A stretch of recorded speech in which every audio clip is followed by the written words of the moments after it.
Assalamualaikum warahmatullahi wabarakatuh. Selamat datang di podcast Arah Kemana. Sejauh apapun kita pergi, setinggi apapun kita bermimpi, tanpa sujud kepada Sang Hyang. Nah, hari ini kita akan mengangkat tema yang sangat sering teman-teman tanyakan, yaitu bagaimana ibadah ini disesuaikan dengan zaman tanpa melanggar prinsip-prinsip syariah. Contohnya, bagaimana cara kita sholat di luar angkasa, yang matahari itu terbit dan terbenam sebanyak 16 kali dalam sehari. Bagaimana cara kita berpuasa di kutub utara, yang dimana daerah itu tidak mengenal malam. Apakah mereka berpuasa selama 24 jam penuh? Lalu, bagaimana cara kita sholat berjamaah di era COVID? Gitu. Pertanyaan-pertanyaan ini mungkin tidak muncul pada masa-masa awal keislaman, tetapi pertanyaan-pertanyaan ini sering muncul di era zaman sekarang. Bagaimana Islam menanggapi hal ini? Apakah syariat Islam ini mampu berdiri tegak di era perubahan? Langsung saja kita tanyakan kepada narasumber kita hari ini, yaitu Saudara Kresna dan Saudara Admi. Nah, Saudara Kresna ini sebagai mahasiswa Ilmu Hadis semester 2 di Universitas Islam Negeri Sunan Gunung Jati. Saudara Admi juga mahasiswa Ilmu Hadis semester 2 di Universitas Islam Gunung Jati. Nah, langsung saja kita memulai obrolan kita. Pertanyaannya, apakah kita perlu membahas penyesuaian ibadah di era modern ini? Karena syariat Islam itu tidak hanya diturunkan untuk umat-umat terdahulu saja, akan tetapi syariat Islam itu diturunkan untuk sepanjang zaman sampai nanti hari kiamat gitu. Nah, maka ketika adanya perubahan sosial di era modern ini, di situ kita tetap dituntut untuk melaksanakan ibadah, jangan ditinggalkan sesuai dengan syariat-syariat yang ada, gitu. Yang telah direkomendasikan oleh para ulama.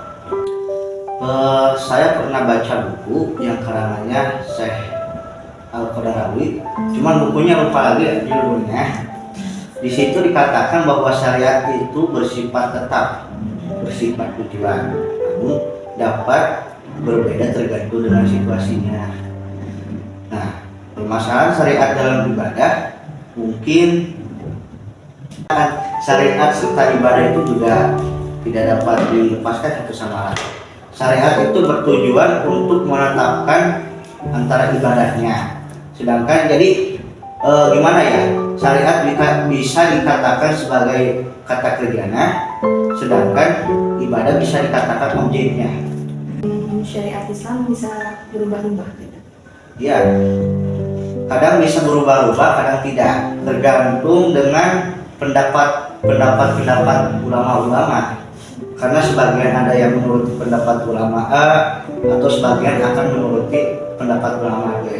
Itu tergantung kepada ketetapan kita sendiri. Nah, di sisi lain juga ada dalil yang mengatakan bahwa Islam itu diberi kemudahan oleh Allah dan tidak diberi kesulitan. Ada di dalam Quran surat Al-Baqarah ayat 78 kalau tidak salah itu. Yang berbunyi A'udzubillahi minasyaitonir rajim, bismillahirrahmanirrahim. Yuridullahu bikumul yusra wa la yuridu bikumul usra. Kurang. Saya pernah mendengar tentang maqasid syariah. Sebenarnya maqasid syariah itu apa sih? Dan apa perannya di era modern ini? Tadi kan dijelaskan. Pertama kita harus tahu dulu apa itu maqasid. Maqasid dulu syariah kan ya? Betul. Maqasid dulu syariah. Nah, maqasid dulu itu menurut lugah ya, menurut bahasa itu artinya ketetapan atau tujuan. Sedangkan secara istilah adalah tujuan pada sesuatu agar sesuatu itu tidak melenceng ke hal-hal lain. Betul. Terus apa saja itu maqasid syariah itu yang ada 5M, menjaga. Yang dan pertama itu ya, yang pertama itu menjaga agama kan. Tujuan kita menjaga agama buat apa? Yang kedua menjaga jiwa. Adanya syariah, dengan adanya syariah, maka agar Maksudnya itu agar tetap terjaga mulai dari agama, jiwa kita, amal kita, harta kita, keturunan kita, akal kita terjaga dengan adanya syariat ini. Nah, karena kita harus menjaga agama, karena memang Allah menciptakan manusia itu tidak hanya untuk diciptakan terus hidup di dunia saja, gitu kan? Ada tujuan kan? Nah, ada tujuan di dalam surat saya lupa lagi teman-teman tapi kurang lebih seperti ini, wa ma khalaqtul jinna wal insa illa liya'budun. Jadi Allah telah menciptakan bangsa jin dan manusia hanya untuk beribadah. Nah, contoh dalam beribadah ini seperti yang dikatakan dalam surat Al-Baqarah ayat 5 kalau tidak salah, yang mendirikan sholat, wa ma umiru illa liya'budullaha mukhlishina lahu-d-din. Jadi dengan menjalankan agama Islam itu perlu keikhlasan. Nah, begitulah agama agar terjaga dengan adanya ibadah, dengan adanya syariat seperti zakat, sholat, puasa, itu termasuk menjaga agama kita.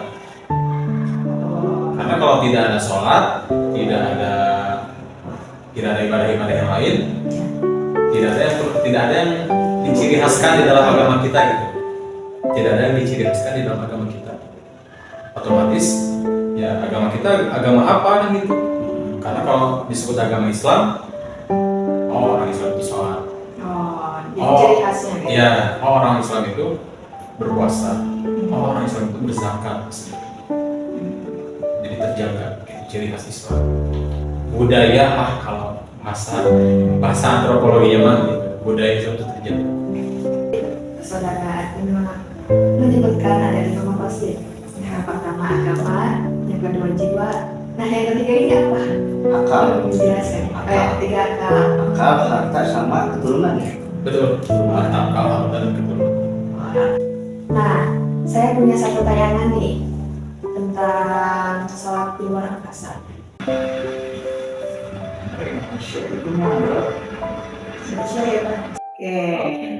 Nah, menurut kalian tanggapanmu bagaimana dengan sholat di luar angkasa ini? Apakah kita kalau sholat di luar angkasa ini harus sambil duduk atau seperti itu gitu? Kalau dari gitu. Terus bagaimana menentukan arah kiblatnya ketika kita sedang berada di luar angkasa itu? Dari video yang ditayangkan tadi kan, tidak mungkin sholatnya akan sempurna. Soalnya kan rukunya aja gak bisa, apalagi sujud susah. Soalnya gak ada gravitasi kan. Jadi walaupun ada kata ungkapan gini kan, dimanapun apapun Anda berada tetaplah sholat. Juga ini kan astronautnya juga muslim, tetap menjaga waktu dalam beribadah. Kalau misalkan sholat di luar angkasa itu, yang pertama tadi ada mengikuti waktu Mekah. Terus mengikuti sesuai dengan di mana titik peluncuran roket. Ya, kita sholat harus menghadap ke arah kiblat. Kalau yang di Mekah menghadap Ka'bah kan. Iya, yang seluruhnya juga semua menghadap Ka'bah. Kalau ini kan di luar angkasa, kita tidak tahu di mana titik Ka'bah berada. Pertama kita bisa menghadap bumi. Jadi sholat kita arah kiblatnya menghadap ke bumi. Yang kedua bebas menghadap ke arah mana saja. Soalnya kan kalau darurat bisa gimana saja kan. Menurut sebagian fikih, dari ilmu fikih kan. Iya, yang saya ketahui arah sholat ketika berada pada sesuatu yang tidak memungkinkan arah kepada Ka'bah. Nah, saya pernah membaca hadis bahwa Rasulullah pernah sholat di kendaraan. Nah, roket ini kan sebagian dari kendaraan juga kan, kendaraan. Ya, kendaraan. Nah, saya juga pernah baca di dalam hadis yang diriwayatkan oleh Imam Bukhari Saya boleh cek hadisnya? Silakan, Ya, silakan, terus, silakan. maaf ya teman-teman, takutnya salah data. Iya. Ya. Ya. Tapi kalau teman-teman mau lihat, boleh lihat aja di Google ada. Ya. Diriwayatkan oleh Imam Bukhari. Jadi ini Bukhari. Nah, dari Jabir bin Abdullah radhiyallahu anhu bahwa Rasulullah Shallallahu Alaihi Wasallam di atas kendaraannya menghadap kemanapun kendaraannya itu menghadap. Jadi, yusolli ala rahilatihi haitsu tawajjahat faida arada faridata nazala fastaqbal kiblata. Jadi namun bila sholat itu fardu, beliau turun dan sholat menghadap kiblat. Oh, jadi di dalam hadis ini kalau misalkan sholat itu, kalau yang fardu tetap turun Yang fardu. dari kendaraan. Jadi sunnah ya. Yang sunnah mah boleh di atas kendaraan itu mungkin. Ya mungkin ada beberapa pendapat ulama yang mengatakan bahwa tetap kita bisa sholat walaupun di kendaraan sesuai dengan kemana arah kendaraan itu menghadap. Dalam usul fikih kan ada kaidah dalam usul fikih atau dari ulama kan usul fikih ad-daruratu tubihul mahdurat. Sesuatu yang darurat itu membuat kita untuk boleh kepada yang diharapkan, kepada yang tidak bolehkan. Jadi kita bisa melakukan apa yang dilarang kalau kita dalam keadaan darurat. Karena tidak mungkin juga kita turun dulu ke bumi gitu. Iya, Langsung tidak aja mungkin. sholat. Karena Islam rahmatan lil alamin. Iya. Semua ibadah tetap dimanapun, kapanpun sujud ibadah pada Allah. Kan tadi ada tayangan nih, bagaimana si astronot manusia itu sholatnya sambil berdiri. Tapi kan itu tidak sempurna. Jadi apakah lebih baik sambil duduk ataukah boleh seperti itu? Nah, seperti yang tadi dikatakan dalam hadis atau di dalam Al-Quran pun ada alladzina yadhkurunallaha qiyaman wa qu'udan wa 'ala junubihim. Berdiri, duduk, berbaring, asalkan apa? Asalkan mampu. Kalau mampunya berdiri, ya berdiri, terus berdiri. Siap. Kalau nggak mampu berdiri, ya duduk. Kalau masih nggak mampu, berbaring. Nah, sesuai dengan yang tadi di astronot tadi, kalau dia masih mampu berdiri, berdiri saja. Walaupun Tapi saya iya, walaupun sambil ditahan terbang. Kalau contoh lain nih, kasus lain kayak misalkan kita berpuasa di kutub utara yang dimana mereka tuh kadang terkena sinar matahari, terkadang enggak juga, jadi dimana meskipun keadaannya sudah malam tapi suasananya masih kayak siang gitu, masih ada sinar mataharinya. Nah, bagaimana sih menentukan puasa di daerah tersebut? Puasa itu secara tekstual di dalam Al-Quran dari menahan laparnya itu dari terbit fajar sampai terbenamnya matahari. Itu tekstualnya, hakikatnya, asalnya kayak gitu kan. Tapi kalau misalkan di luar angkasa, selama beberapa hari tidak ada.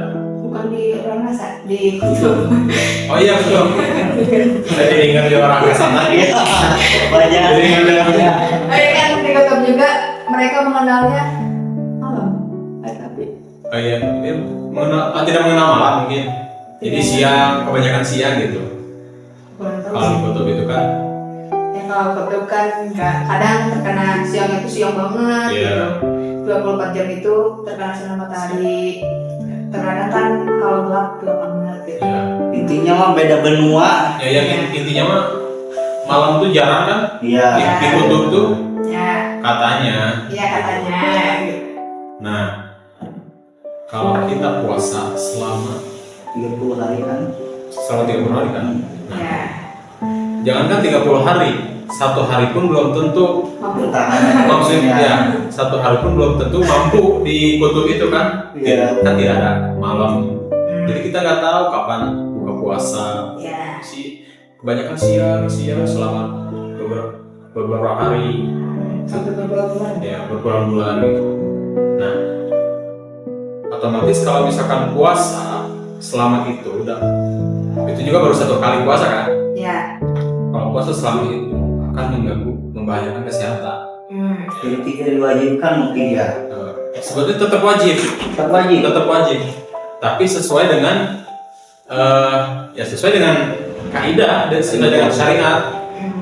Dalam usul fikih, kembali ke usul fikih, kembali ke pendapat para ulama. Begitu. Nah, maka di situ muncul dalam kesulitan kita berpuasa di kutub, di situ muncul kemudahan. Masyak atau tajlibut taisir di dalam kitab usul fikih, pendapat para ulama. Kalau yang saya baca itu karangan Abdul Wahab segala kesulitan akan tumbuh kemudahan. Terus tadi saya sudah menyebutkan ad-daruratu tubihul mahdurat. Dengan keadaan darurat kita boleh melakukan sesuatu yang dilarang, sesuatu yang tidak seharusnya disyariatkan gitu. Jadi maksudnya itu sesuatu yang diharapkan menjadi boleh. Kan? Ya, termasuk itu boleh. Yang diharapkan menjadi boleh bukan menjadi halal mungkin. Iya. Bukan boleh. Asalkan dalam keadaan darurat. Ya, darurat. Kan misalkan dalam fikih juga kan, misalkan ada sakit, kita memakan makanan haram kan, Boleh. misalkan itu darurat bisa menjadi boleh kan? Selagi kita sudah mencoba obat-obat yang lain tidak mempan, boleh. Bisa menjadi boleh, bukan halal berarti. Bukan halal, boleh saja. Boleh. Dibolehkan. Iya tadi bagaimana kalau kan tadi sudah dijelaskan gitu bagaimana itu ya. Tapi kalau menentukan kapan buka puasanya itu bagaimana? Nah, bisa menentukan ini menurut pendapat ulama. Jadi puasa di kutub utara itu bisa menentukan sesuai jamnya. Misalkan di Indonesia maghrib, misalkan mama terbit fajar itu jam berapa? Jam Kira-kira? antara jam Januari berarti opat. Hari itu dan subuh ya. Jam 4:30 Jam setengah 5 kan. Nah, kita hitung dari mulai jam setengah 5 nih, menahan lapar, gitu kan, menahan lapar sampai maghrib. Di Indonesia normalnya maghrib jam berapa? Jam Rata-rata jam 6 kan? Jam 6. Jam pulang. Dari jam setengah 5 sampai jam 6. Menyesuaikan waktu tetap. Jadi bisa juga menentukan buka puasanya itu dengan negara terdekat gitu. Ya kan kembali tadi.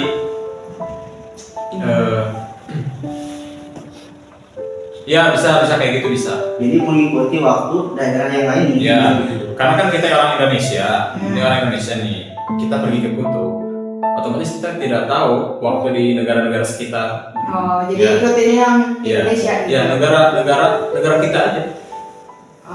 Atau yang kedua nih pendapat utama, atau mengikuti waktu Mekah, kayak tadi sholat beberapa kali. Gitu sih.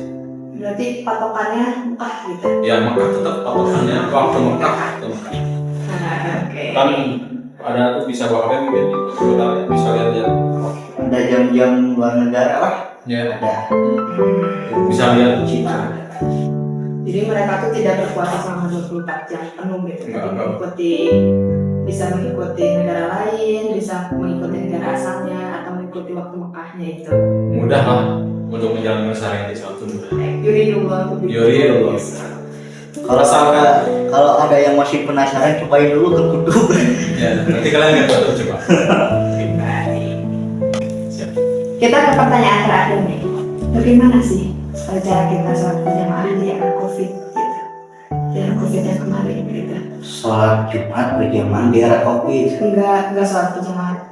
Maksudnya sholat di masjid gitu, Iya, sholat berjamaah di masjid. Ya, apakah memakai Google Meet gitu ataukah berjamaahnya via online? Jadi nggak saya nanya seperti itu. Lalu bagaimana? membicarakan tentang kopi, ya ini mungkin peristiwa 3 tahun yang lalu mungkin. Oh, ya. lebih. Ada 5 tahun yang lalu. Ada 5 tahun yang lalu. Kan kita juga pasti pernah mengalami kan? Betul. Mengalami dilarang keluar rumah, harus pakai masker, rumah di lockdown yang kayak gitu. Iya. Bahkan pas waktu Idul Fitri juga tidak ya? Tidak boleh melaksanakan Tidak boleh kan? ya. Saya lumayan pernah Apalagi sholat Jumat. Sudah lama. Mungkin kan Islam itu walaupun memang mewajibkan suatu ibadah, tapi juga tidak mungkin membahayakan diri kita sendiri kan.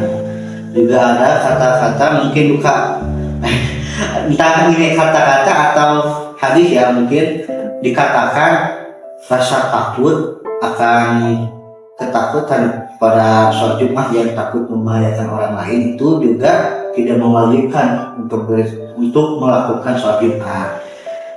Kan mungkin apa yang kita alami, sepengalaman kita yang pernah kita alami dalam sholat Jumat, mungkin ada yang sholat Jumat di masjid cuman disuruh untuk menjaga jarak serta membawa sejadah masing-masing kan, pernah kan? Ya.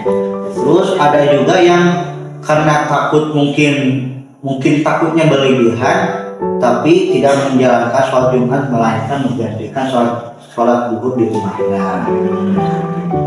Kan itu atas dasar rasa takut kan? Atas dasar rasa takut itu tidak mewajibkan untuk sholat Jumat. Mungkin itu tanggapan dari saya.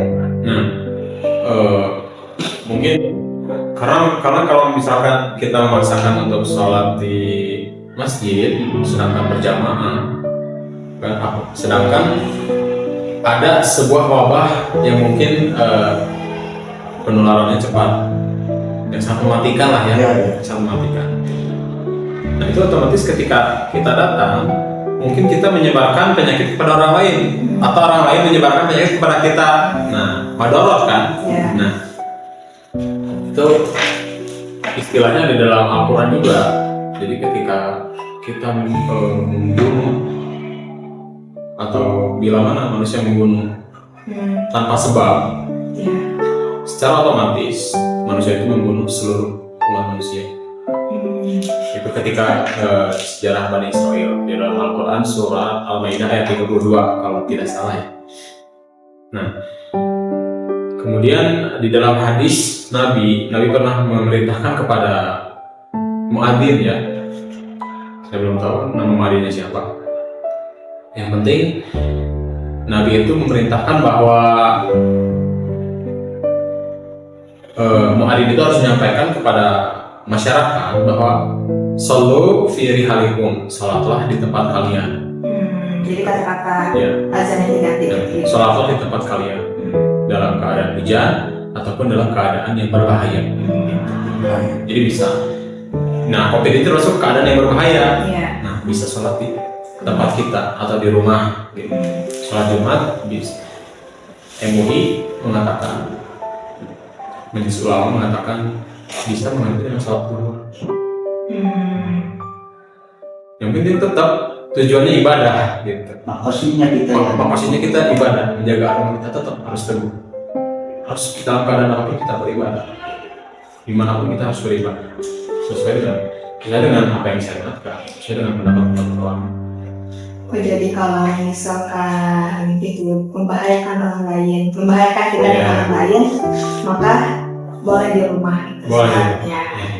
Nggak harus berjamaah. Apalagi via Google Meet kan itu sangat-sangat melenceng gitu dari syariat Islamnya gitu. Dengan adanya teknologi, mungkin nggak sembarang melakukan ibadah dengan jalur teknologi gitu. Bukan berarti kita seenaknya. Ya, nggak seenaknya sholat di lewat Google Meet, gitu. Imamnya di mana?